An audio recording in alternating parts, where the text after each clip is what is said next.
আসসালামু আলাইকুম। সবাই কেমন আছেন? আশা করছি সবাই সুস্থ আছেন, ভালো আছেন। আলহামদুলিল্লাহ আমরাও ভালো আছি। আবার নতুন একটা ব্লগ ভিডিওতে ওয়েলকাম জানাচ্ছি। আশা করছি আপনাদের কাছে ভালো লাগবে।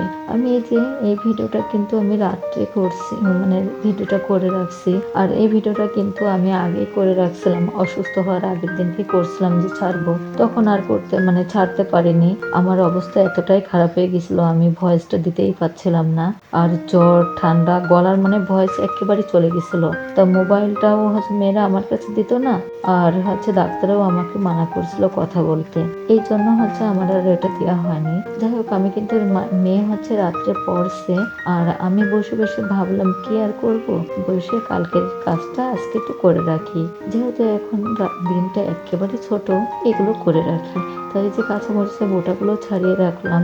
আর কিছু রসুন, পেঁয়াজ ছুলে আমি ভাবলাম যে কেটে নিই। আমি কিন্তু পেঁয়াজ কিন্তু কুচি করতে পারি না হাত দিয়ে।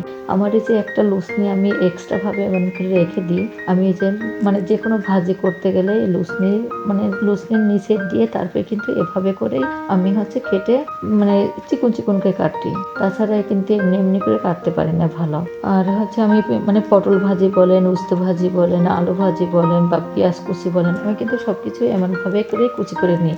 যদি কাপড় দিয়ে নিই তাহলে কাপড়টা ভাঁজ করে নিই। আর যদি লুসনি থাকে তাহলে তো লুসনি থাকেই। আর আমি এক্সট্রা ভাজি করার জন্য এভাবে কাটার জন্য আমার এক্সট্রা একটা লুসনি থাকে সবসময়ের জন্য। আমি এভাবে করে নিই। আর এটা করার কারণ একটাই, যে দেখবেন অনেকের আছে এই যে কাটতে গেলে পরে কিন্তু নগে এই যে বটিতে কেটে কেটে একদম ভাজির মতো হয়ে যায়, দেখতে কিন্তু একেবারে বাজে দেখা যায়। আর একদম খসখস হয়ে যায়, ওইটা দেখতে কেমন লাগে। সেটা তো আছে ওই একটা কারণ। আর আমি এমনিতেই চিকন চিকন করে কাটতেও পারি না, মনে হয় যে হাত কেটে যাবে মনে হয়। আর আমার এমনিতে ঝাল পেঁয়াজ কাটার জন্য যে একটা গ্রেটার তো আছে, ক্যাপসুল জারটা, ওইটাইতেই করে নিই আমি। তারপরেও আমি যে এগুলো করে কেটে নিই। আর এই কাঁচামরিচগুলো যে বেছে রাখছিলাম, বোটাগুলো ছাড়িয়ে রাখছি, সেগুলোই আমি আবার এই যে সবগুলো মরিচই কিন্তু এবার ফালি দিয়ে রাখছি। কিছু এমনি নর্মালে রাখবো, আর কিছু ডিপ ফ্রিজে রেখে দেবো। যখন রান্না করব তখন একটু করে বের করে নেব। আর ওইটা করার পরে কিন্তু আমি এখানে যে মেয়ে বললাম আম্মু একটু বেগুন ভাজি আর আলু ভাজি খাবে। তো এই আলু ভাজিটা কিন্তু এভাবে করে দিলে আমার মেয়ে কিন্তু খুবই পছন্দ করে। এই আলু ভাজিটা অনেক পছন্দ তার। ও যদি এমনি এমনি দেওয়া হয় তারপরেও সে আলু ভাজি খুব পছন্দ করে, ভাত ছাড়াই এমনি বসে বসে খায়। তা কি আর করবো, তো ভাবলাম যে করে দিই আলুটা ভাজি আর বেগুনটা ভাজি করে দিই।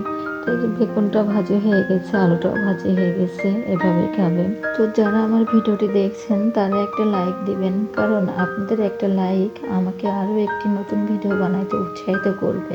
আর আমার ভিডিও যদি আপনাদের কাছে একটুও ভালো লেগে থাকে তাহলে সাবস্ক্রাইব করে পাশে থাকবেন। বেল বাটনটি অন করে রাখলে আমি যে ভিডিওটাই দিব না কেন আপনাদের কাছে নোটিফিকেশন চলে যাবে। প্লিজ একটা লাইক দিয়েন, কারণ ভিডিও বানাতে অনেক কষ্ট। আর একটা লাইক দিতে সেটা কষ্ট লাগে না। আর এটা পরের দিন সকালকে, এটা আমি যে সকালে তো আর অন্য কোনো ভিডিও করলাম না। ভাবলাম আজ অন্য কিছু নাস্তাটার ভিডিও করছি না, অফ ক্যামেরাতেই করি। তা আজকে যে বাবুদের মাছ কাটছি, 6 কেজি তেলাপিয়া মাছ কাটলাম ওদের জন্য। কেটে ধুয়ে পরিষ্কার করে রেখে দিয়ে আসলাম ফ্রিজে। আর এখানে যে কোরাল মাছটা ছিল এটাও কেটে নিয়েছিলাম, কেটে ধুয়ে পরিষ্কার করে নিয়ে আসলাম। তা দুপুরে রান্না করার জন্য চলে আসছে একবারেই। অনেকগুলো ফ্রিজে রেখে এসে তারপরে ভাবলাম যে রান্না করে ফেলি। তো এখানে মাছটা যে ধুয়ে নিলাম, কোরাল বা ভেটকি যেটাই বলেন, আমরা ভেটকি বলেই চিনি। তাই এখানে যে ঝাল পেঁয়াজ দিয়ে দিলাম, দিয়ে পরিমাণ মতো হলুদ দিলাম, লবণ দিলাম, একটু রসুন বাটা দিয়েছি, একটু আদা বাটা দিয়েছি, দিয়ে একটু ভালো করে মাখিয়ে নিচ্ছি। মাখানোর পরে একটু জিরার গুঁড়া দিব। জিরার গুঁড়াটা দিয়েও একটু মাখাবো, কারণ আমি জিরার গুঁড়াটা আগে দেবো তো আমার একটু মনে ছিল না, পরে যে মনে হয়েছে তাই একটু দিয়ে দিলাম। একটু পরিমাণ মতো তেল দিয়ে দিলাম, দিয়ে ভালো করে মাখিয়ে নিচ্ছি। দিয়ে এটা ভালো করে মাখিয়ে নিচ্ছি। মাখিয়ে নেওয়ার পরে কিন্তু আমি হাতটা ধুয়ে পানি দিয়ে দিব। আর এই মাছটা কিন্তু অনেক ভালো লেগেছে খাইতে। আর আমার মেয়েরা এই সাইজের মাছটা নিয়ে আসলে একটু ভালোই খায়, একটু বেশি বড় মাছ। আর আপনাদের ভাইয়া শুধু বড় মাছ পছন্দ করে, ও ছোট মাছ না বেশি পছন্দ করে না এমনিতেই। অনেকে যে ছোট ছোট মাছ আছে এগুলো খাইলে পরে কত ভালো লাগে, কিন্তু সে খায় না বিধায় নিয়ে আসতে চায় না। তাও মাঝে মধ্যে দেখা যাচ্ছে অনেক বলে টলে নিয়ে তা মাঝে মধ্যে নিয়ে আসতে এগুলো পরে, তাছাড়া নিয়ে আসতে চায় না সে। যাই হোক ওই তরকারিটা কিন্তু আমি চুলার পরে দিয়ে দিয়েছি অন্য চুলায়। আর এই সাইডে কিন্তু আমি আরেকটা তরকারি রান্না করছি। এখানে হচ্ছে একটু পরিমাণ মতো তেল দিয়ে চিংড়ি মাছগুলো দিলাম, দিয়ে কাঁচামরিচ পেঁয়াজগুলো দিয়ে পরিমাণ মতো হলুদ লবণ, একটু শুকনো মরিচের গুঁড়া, একটু হচ্ছে জিরার গুঁড়া, একটু রসুন বাটা, পেঁয়াজ বাটা, আদা বাটা, এগুলো সব কিছুই হচ্ছে দিয়ে দিলাম। দিয়ে মশলাটা খুব ভালোভাবে একটু কষিয়ে নিলাম। কষায় একটু হচ্ছে পানিটা দিলাম, দিয়ে কিন্তু একটু কষিয়েছি। কষানোর পর কিন্তু আমি এই যে কচুগুলো ধুয়ে রাখছিলাম, ধুয়ে কচুগুলো আবার ঢেলে দিলাম। ঢেলে দিয়ে কিন্তু আমি নাড়াচাড়া করে এখানে হচ্ছে কষানোর পানিটা দিয়ে দিচ্ছি। তো কিছু মনে করেন না, আমার গলার ভয়েসটা কিন্তু এখনো পর্যন্ত ভালো সারেনি। একটু ক্ষমা দৃষ্টিতে দেখবেন আপনারা, কারণ আমার অনেক সমস্যা হচ্ছে কথা বলতে। আর এখন যদি আমি ভিডিওটা না দিই তাহলে কিন্তু আমার চ্যানেলের অনেক ক্ষতি হয়ে যাচ্ছে। যাদের ইউটিউব চ্যানেল আছে তার তো খুব ভালো জানে যে ভিডিও না ছাড়লে কি হয়, কি সমস্যা হয়। আর আমি তো মাত্র ছোট একটা ইউটিউবে মাত্র ভিডিও দেওয়া শুরু করছি। আসলে ভিডিও যদি 2 দিন 3 দিন না দেওয়া হলে কি হয় একটা হচ্ছে চ্যানেলের জন্য। তা আমার গলার অবস্থাটা খুবই খারাপ, তারপরেও ভাবলাম যে না দিই একটু। আর যে আবার একটু দিয়ে দেবো, মিক্সির দিয়ে দেবো, সেটাও দিতে পারছি না, কারণ হচ্ছে যদি আবার কপিরাইট দেখায় এই জন্য। তো যাই হোক, যে রসুনগুলো আমি ব্লেন্ডারে ব্লেন্ড করে নিয়েছি, মানে রাত্রে তো আমি হচ্ছে এগুলো হচ্ছে ছুলে রাখছিলাম রসুনগুলো, তা ব্লেন্ডটাই করে নিলাম। করে নিয়ে তারপরে এই যে আমি কিন্তু এইভাবে করে রেখে দিই, মানে বরফ জমানোর ওটাই এভাবে করে রেখে যেই একটু বরফ হয়ে যাবে, হয়ে গেলে কিন্তু এটা উঠায় আবার বাটিতে করে রেখে দিই এটা। তো আমি এইভাবে করলেই আমার মনে হয় ভালো হয়। আর মানে তরকারি যদি রান্না করি তাহলে 1 পিস করে উঠায় দিলেই হয়ে যায়। আর যদি একটু মাংস রান্না করে হয়তো বা যখন যেটা লাগে, মানে 2 পিস লাগুক 3 পিস লাগুক, যেটাই লাগুক না কেন পরিমাণ মতো এখান থেকে উঠিয়ে দিয়ে দিই। মানে বাটিতে তো উঠানো থাকে, এখান থেকে আমি দিয়ে দিই। আমার না কথা বলতে অনেকটাই কষ্ট হচ্ছে।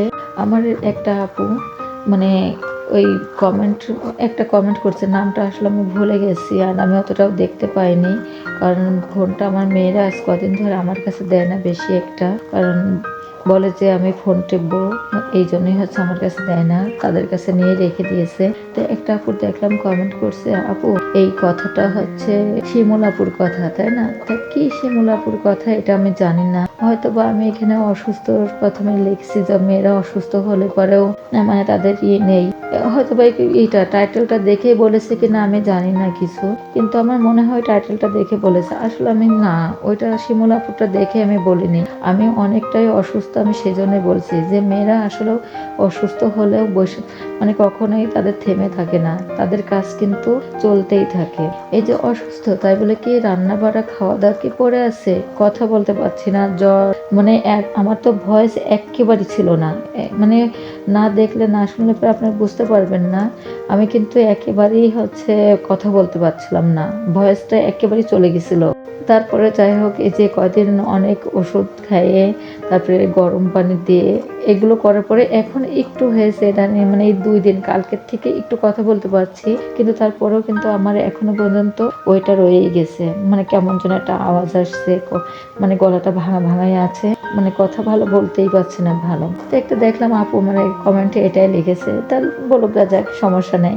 আসলে আর একজনটা দেখে যদি বলা হয় তারপরেও তো তার তো ভিউ বা ইমপ্রেস যে কমে যাচ্ছে সেটাও তো আর না, তাই না? তার জায়গায় সে আছে, আমার জায়গায় আমি আছি, এটা মানে একজনে করলেই কে মানুষ কি মানুষটা দেখে শেখে না? হয়তো বা শেখেও, তো অনেক কিছু শিখার আছে না, আমি না হয় শিখলামই তার কাছ থেকেই, কিন্তু আমি তারটা দেখে আমি কখনোই কোনো কিছু করি না, আমি কারোরটা দেখেই করি না, আমি যেটা পারি আমি সেটাই করি। যাই হোক, আমি এই যে আপনাদের সাথে কথা বলতে বলতে কিন্তু আমার এই যে তরকারিটা হয়ে গেছে, ভেটটা আমি নামিয়ে ফেললাম। নামানোর পর যারা আমার নতুন বন্ধু হয়েছেন, অনেকেই আছেন অনেক নতুন বন্ধু হয়েছেন বা এটি যদি আমি ব্যাগ না দিই তাহলে কমিউনিটিতে এসে একটা লেটার দিয়ে যান, হাই হ্যালো বলেছেন, তাহলে আপনাদের যে আমি ব্যাগটা দিয়ে আসতে পারবো। যাই হোক, এই যে ভেটকি মাছটা নামানোর পরে কিন্তু আমি কচুটাও নামিয়ে ফেলেছি। নামানোর পর কিন্তু আমি রান্নাঘরটা পরিষ্কার করে আসলাম, এসে আমি কিন্তু টেবিলটাও পরিষ্কার করে ফেলছি।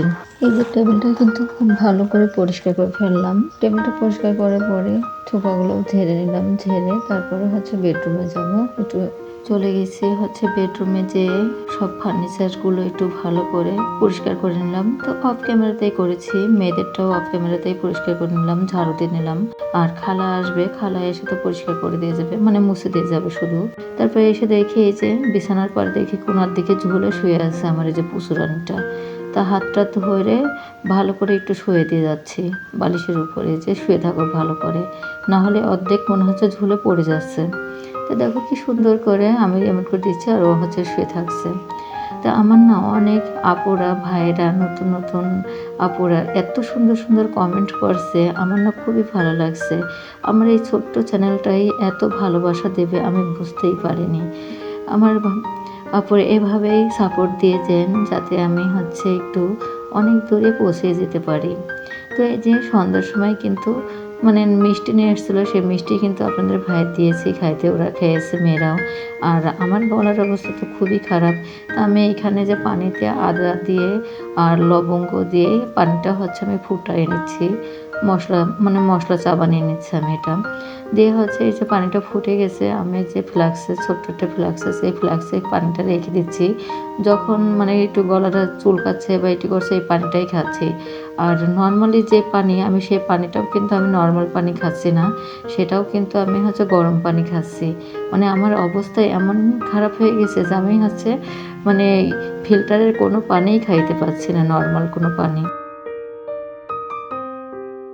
যাক, এই যে রাত্রের খাবার কিন্তু আমার আর বড় মেয়ের এই খাবারটা। তো এইভাবে করে তৈরি করে নিয়েছি, টক দই দিয়ে, ফল দিয়ে, ফ্রুটস মানে করে মিশিয়ে নিয়েছি দুধ দিয়ে। তো যারা এতক্ষণ ধরে আমার ভিডিওটি দেখছেন তাদেরকে অসংখ্য অসংখ্য ধন্যবাদ। আসসালামু আলাইকুম, আল্লাহ হাফেজ।